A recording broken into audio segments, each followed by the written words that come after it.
विधिमंडळाच्या अधिवेशनाचा आजचा तिसरा दिवस आहे, तर आज अबू आझमी यांच्या विरोधात सत्ताधारक आक्रमक होण्याची शक्यता आहे। मुंडेंच्या राजीनाम्यानंतर विरोधकांच्या टार्गेटवर आता माणिकराव कोकाटे असणार आहेत। आज कृषी मंत्री माणिकराव कोकाटेंच्या राजीनाम्याच्या मागणीवरून विरोधक आक्रमक होण्याची शक्यता आहे।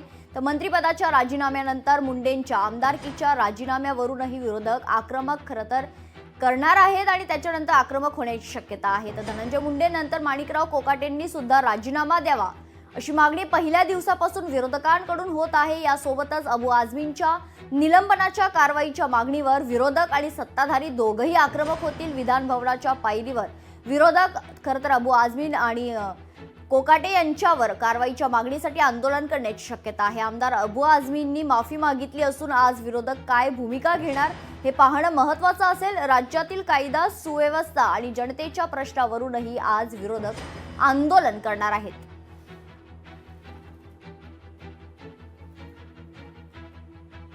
तर आज खरं तर विधिमंडळाच्या अधिवेशनाचा तिसरा दिवस असताना अनेक मुद्द्यांवरून या ठिकाणी सत्ताधारी देखील आणि विरोधक देखील आक्रमक होण्याची शक्यता आहे। या संदर्भात अधिक माहिती जाणून घेऊयात। आमचे प्रतिनिधी स्वप्नील जाधव या वेळेला आपल्यासोबत जोडले गेलेले आहेत। स्वप्नील, काय अधिकची माहिती आहे? आज खरं तर अबू आझमी यांना घेऊन सत्ताधारी आक्रमक होतील, तर दुसरीकडे मुंडेंच्या राजीनाम्यानंतर आता विरोधक कोकाटे यांच्या राजीनाम्याची मागणी करणार आहेत। स्वप्नील,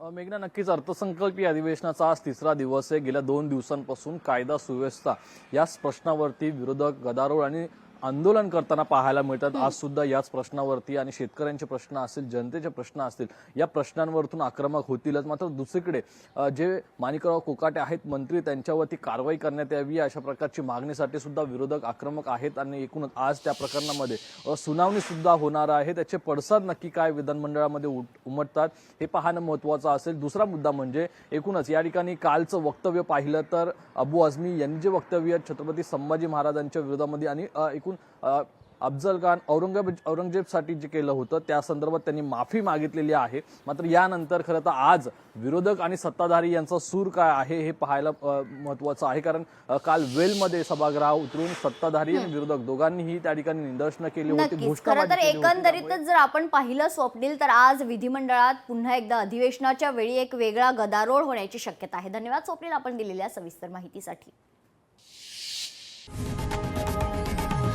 लोकशाही मराठी ऐका, पहा, जागरूक रहा।